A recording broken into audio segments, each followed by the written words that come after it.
I want you to close your eyes and think of the words Space Ocean. Okay, now I give you Darius Twin. It is that single thought put into a Super Nintendo game. Darius Twin is part of a series of Darius games, and this one was developed in early 1991 by Taito for the Super Nintendo.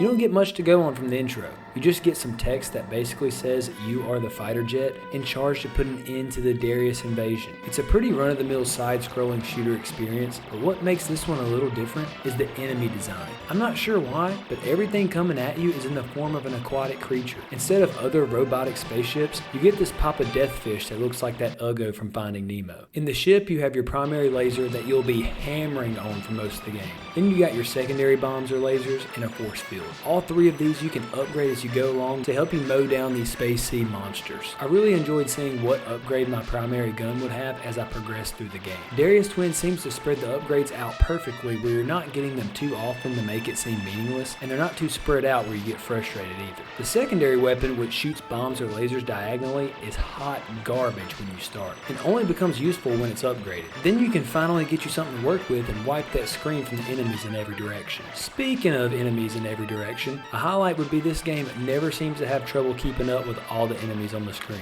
And with this being an early SNES title, I find that incredible. The game remains smooth the entire time, but it seems in order to manage this, they sacrifice some extras. There's no special weapons or loud explosions to get that heart bumping that you think there would be in a side-scrolling shooter, so that's a big downfall for me. And again, I haven't played many side-scrolling shooters like this, so I don't know if it's standard, but I found out that you can use your primary and secondary gun at the same time, and that gave this mediocre gamer the thrill of power. I was still fighting for my life, don't get me wrong, but it made me feel like I was cooking, having a primary Big Bertha weapon and a fatal four-way going on. This game tries to be different, it really does, but it doesn't nail what they're trying to pull off. The map gives you a choice on what path to choose, but the choices are so limited, and you can clearly see there's an illusion of choice factor here, because you clearly end up at the same place anyways. So I love the idea of a choose-your-own-adventure element in a side-scrolling shooter, combined with a good story. Man, that would have been more fun than a barrel full of monkeys, but the choice is too basic and it just doesn't add as much as it should. I just can't get over the fish for enemies. I kind of scoffed and thought how it was a cheap one-trick pony, but then I caught myself looking forward to what the next boss fish monstrosity would look like. The bosses look great, but that's the thing, it feels like they only put extra detail into the end of level bosses. If they would have really went all out the detail of the enemy design and all of the enemies, that would have really put this game over the top. I think if this game would have leaned in and given more effort into the backdrop behind the enemies, then maybe it could have kept that fish gimmick spark hot enough through the game, but that's just not the case. It's different, and maybe I'm being a little too demanding with an early SNES title, but I really wanted more from the worlds to really submerge me into this aquatic adventure. Now about the difficulty. I was noticing online players were complaining about this game, saying it's too easy, but I'm going to confess here, I enjoyed the game's difficulty. Maybe that says more about me than them, but so be it. You can even play it on easy if you want to get a younger sibling into the genre, or if you just want a confidence boost like I did when I first picked up the game again. You get a limited number of ships and you can keep track of them in the bottom left of your screen. You get a score you can keep track of in case you ever wanted to replay it and try to beat your old score, or if you're playing two-player you can trash talk with who's contributing more. Another part of this game that's not like every shooter is once you get an upgrade, you keep it, even if you lose a life. And there's a debate online between great gamers and the mediocre on whether that's a good thing. The great gamers say it makes them feel like it's not special when they earn their upgrade, but then again the expert gamers aren't the ones usually dying.